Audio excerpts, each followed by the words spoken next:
I want to talk to you guys about something that is really important.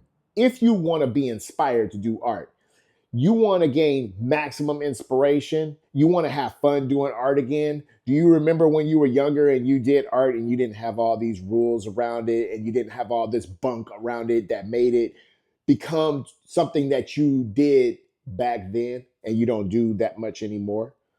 Well, I'm going to talk to you in this video about some things that by the end of this video, you should be on the path. You should be on the path to being able to do art again and have fun. I'm going to say that again. By the end of this video, you should be on the path to doing art and having fun with it. I'm going to roll my sleeves up because we're about to talk about the nitty gritty up in here. So, sketchbooks. Sketchbooks are a place of experimentation. This is why I always recommend to my students not to buy expensive sketchbooks. I just put out two sketchbook videos. They're basically a part one and part two. Each of them is an hour long because I talk a lot about the stories and experiences that I went through as I was making these sketches over the years. And I have a lot more sketchbook stuff. Look, check this out. I got a lot more sketchbook stuff to show you guys. I have sketchbooks upon sketchbooks. I have sketchbooks upon sketchbooks. I have my book that I printed. This is a book of drawings that I printed years ago, and it just has a lot of different drawings that I did in here. So you can see that. I'm gonna do a video about this. I have a sketchbook here. I'm working through a couple different sketchbooks right now. This sketchbook is really cool. I actually did a live stream on this sketchbook, but I have a lot of different stuff. As you see, I have a lot of different styles. This sketchbook here, then I got a sketchbook here. And this one, let's see which side it's on. This one has a lot of drawings of people from observation. Then I have this book here, which I just did the video on. Go check it out, part one and part two, my sketchbook tour, and I reveal secrets. So yeah, this one here, made of leather. Actually, I made this myself out of big strips of leather, as well as I made this one myself too, out of strips of leather. So I think that I might one day, someday far, far in the future, become an authority to talk about sketchbooks. So back to our subject. The reason that most of you who are struggling to find inspiration are not inspired is because you're making your sketchbook a special place, right? Sketchbook really, in my opinion, should be a place where you experiment around, play around with a lot of different styles, and you just let it loose. Now, the problem is that you've seen a lot of videos or you've seen, different works by different artists in Michelangelo's sketchbook and all these other people's sketchbook. And those sketchbooks look great, but you have to understand these people have been journaling in their sketchbooks for a long period of time. They've developed a practice of using a sketchbook, right? Those of you who have stopped sketching or drawing, I like to say drawing, but sketching, and then I have a whole theory about drawing versus sketching, which I talk about in my course, High Powered Drawing. Those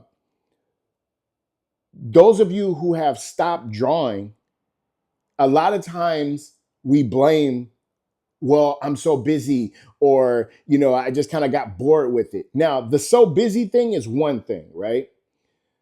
I don't think it's because you got so busy. I don't think that's because you got bored with it. And I think it's because you weren't trying a lot of different things. You was doing the same thing over and over, and it probably only worked like halfway, right? It probably wasn't like top tier, practices. And I say that because if you were doing high level practices, you would be excited to see what the next result is going to be, what your next session was going to be like. And so what I always teach people, I've been teaching for a period of 25 years, quarter of a century, in drawing, painting, sculpture, digital art. And what I always teach people is Try not to do the same thing over and over, even if that's what you do good. And a lot of us, we like to keep doing the same thing that we know we could do good because we don't want to mess up. But Sketchbook is a place where you mess up. I can't tell you, like, if you look at my sketchbook videos, the ones that I just put out, I'm going to put out some more. But if you look at those videos, I actually show you the mistakes. I show you the pages I don't like. I show you the pages that I was like, ah. You want to have those in your sketchbook. You want to have those pages in your sketchbook because if you don't, you won't grow. And if you're not growing, that's when you get bored. And when you get bored, that's when you say, yeah, I used to do that drawing stuff. You know what I mean? Are you guys hearing me? Are you really picking up what I'm laying down? That's an old school thing. But um, yeah, you want to make sure that you're trying different things all the time. Your sketchbook is a playground. Your sketchbook is like the little kid when you gave them a pack of crayons. What did they do? They grabbed the crayons and they just went for it. Ooh, I'm going to try this. I was just drawing some pictures of some kids today with crayon. I love teaching younger people because I like their energy. You know, the energy, it makes me want to go home and draw and paint myself when I see how freely they work with the supplies. This particular class, they were actually working with clay, but I was drawing them with crayon. And so I would draw the pictures of them and then I gave it to them at the end of class. But my point is that being around little kids just makes me want to do art. You know what I mean? And a lot of time, and I found that when I started teaching adults, or I stopped teaching altogether, for a while I stopped teaching and I was just doing art and art shows and things like that. And I found that I wasn't as inspired to do art as when I taught little kids, because little kids have that experimental type energy. They're like, I'm gonna try this, I'm gonna try that, right? And that's how we wanna be. When you're not there, That looks awesome. When you're not there, you will get bored. Now, I'm going to tell you something that I have never said on the internet. I've never said on camera. I got to a point where I called myself a master of drawing. You know, I'm a master, you know. And I would say that I'm pretty good at drawing. You know what I mean? There's a lot that I could still learn in drawing. There's a lot that other teachers can teach me in drawing. But I got to a point to where I let my ego get in the way and I said, I'm a master, right? Do you know that after I start calling myself a master of drawing, maybe within that next year to a couple years after that, I saw a decline in my inspiration. And that decline is because in my head, I was saying, I've mastered it. I've went to the top of the mountain. There's nowhere else I can go. Pure ego. Look at, and I'm busting myself out. Like I'll tell you, we all are working on things. We all grow. I have no problem with admitting the things that I could think better on, right? I don't look at it that way now. I don't call myself a master now. Now, let me tell you why I stopped calling myself a master. Is because I realized that I was at some point, I got totally uninspired to draw anymore. And I wasn't drawing for a long time. My mentor was calling me, hey, what are you working on? I'm doing this other thing and da, da, da, da. He's like, hey, when's the last time you draw? And I realized that why, and I kept asking myself, why? I would I would just ask the question out loud while I'm in my private. I would just be like, why am I not drawing? And it finally hit me one day that it's because I felt that I had reached the top, which I hadn't, which I had not. But I have felt like I had reached the top. I felt like I had hit the pinnacle of drawing and all this other stuff. That was probably what I wanted to do. Whether that was true is a whole nother story. But in my head, when you reach the top, it's like, okay, what else is there, right? Now I'm just kind of recycling things that I already know how to do. That's going to get boring over time. You know what I mean? Kind of like playing a video game or something, a movie that you've seen before. Like if that movie, now, I could watch certain movies over and over, like The Empire Strikes Back. I watched that movie millions of times. I actually watched Mad Max Fury Road. I watched that movie 11 times. When I lived in Berkeley, I watched that movie 11 times at the same theater. That theater is now closed. So sad. But I watched that movie 11 times in the theater. Why? Because I was studying different aspects of the movie. I didn't really get into the story until probably the third or the fourth time that I watched it, But the first several times that I watched it, I'm looking at the color palette. I'm looking at how they designed the composition of each shot. How the contrast and all these different things and the actors, and I'm really digging in and studying these movies. Same with The Empire Strikes Back. Seen that movie gazillions of times, and it's because I'm always studying what is it in that movie that makes it so powerful, right? So my point is that if you're not in an experimental place in your head, in your sketchbook, you will get bored. So that right there, just knowing that should get you back on the path to being inspired. Why? Because the next time you go to your sketchbook, now try something different. I'll give you a cool little exercise to do. So go find an art book. I always recommend that people have physical art books. You may not be able to have that. I don't know what your situation is, but some people just either don't have the space, the money, whatever the case, right? Get you a physical art book if you can. If not, go on the internet and look. I really recommend against looking at artwork on the internet as much as possible. Now, do I look at artwork on the internet? Yes. And I'm not saying never do it, but I'm saying whenever you can, try to have the physical book, especially if it's like one of your favorite artists. Get a physical book, from Amazon or whatever, to look at. And the reason why is because there's so much more visual information when you're looking at the physical book versus when you're looking at a computer screen.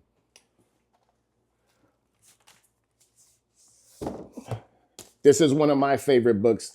I was just looking at the other day, Lucian Freud, and it's something about having this book. I don't know if you can see that, but all of that detail, right? You can just see the texture of the paint and everything. A lot of times you may not get that level of detail on the internet, but get a physical book, a book of drawings of an artist that you really, really like.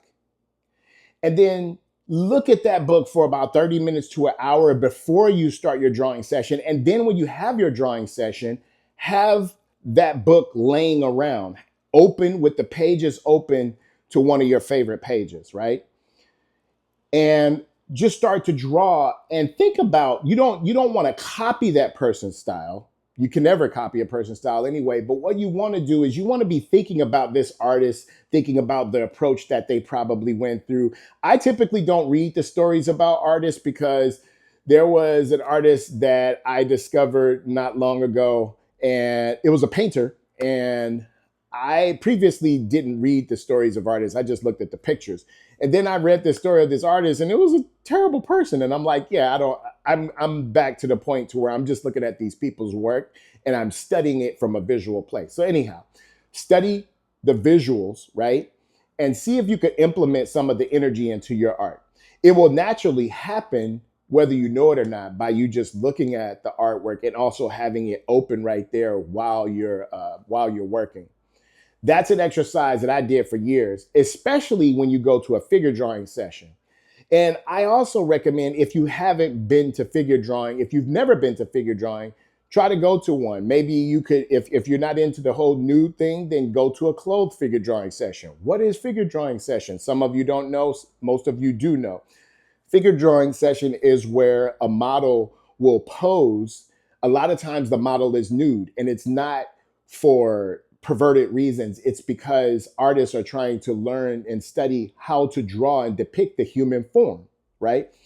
And so, I mean, if we're going to draw people, we want to be able to be a little bit practiced at that, depending on your style, though. If your style calls that a very loose rendition, a very, non-structured version of drawing, a non-structured approach from drawing a person is called for, then that's fine. But figure drawing sessions are basically where artists draw a person who's posing. A lot of times they'll be unclothed, but sometimes they'll be clothed. I recommend that you go to some figure drawing sessions. You could look on Google, look on Meetup, or find some figure drawing sessions, some kind of Meetup platform that you find on the internet, and look up figure drawing in your area and see if you could go to one of those sessions and try to draw the figure. Because what will happen is you will find yourself being able to experiment around with different ways of drawing. And don't always take the approach of trying to make everything photorealistic, right? That's not the goal here, to make it look just like the human figure. Just go and have fun. Think about those little kids. You know what I mean? If the little kids that I just taught, I think they're like third, fourth grade. If I ask them to draw a picture of somebody, they're not going to ask for a photo. They're not going to ask the person to pose and stand still. They're just going to look. They're just going to draw you. They're going to draw a picture of you, and they're going to be, yeah, no, that's you. Yeah, I just drew a picture of you. You know what I mean? That's how you want to be. You want to be childlike. You want to be experimental, and you don't want to be too precious, especially in your sketchbook. All right. So that's the thought that I wanted to share with you for today. You should be on the path to being inspired if you follow the tip that I give you, which is don't be so hard on yourself. Don't be so critical. Be experimental in your sketchbook. Allow yourself to try different things and try not to just do the same thing that you've been doing over and over. A lot of times you will do drawings that you don't like because you're like, well, I know how to draw like this. I don't know how to draw like that. And so you may come out with some drawings that you don't like when you draw like that, but that's okay, because the more you try it, the better you're going to get at it. And the more skill and style you're going to be able to put into your toolbox. And that's what's going to make drawing fun again, is the more things that you can do with drawing, not just doing the same thing over and over. Anybody would get bored with doing the same thing over and over. So that's my thought for today. I would like to ask you, did this help? And what is your experience? If you haven't been drawing in a long time, put in the comments, what is your experience? Like, why do you think that you haven't been drawing in a long time? Also, I have a special offer. 10 people, I'm going to train 10 people for a very, very, very low price. I brought the price really low for a couple reasons. One, because I don't want this to be an excuse for you not to get the help. Two, I am going to ask you on the other end to allow me to share the work that you're producing throughout these sessions with the rest of the YouTube audience, so people can see how fast they get the results, how fast people get the results when they try these very basic fundamentals that I've been teaching for over 25 years. Link, comment, subscribe. Thank you for watching, and I'll see you in the next one.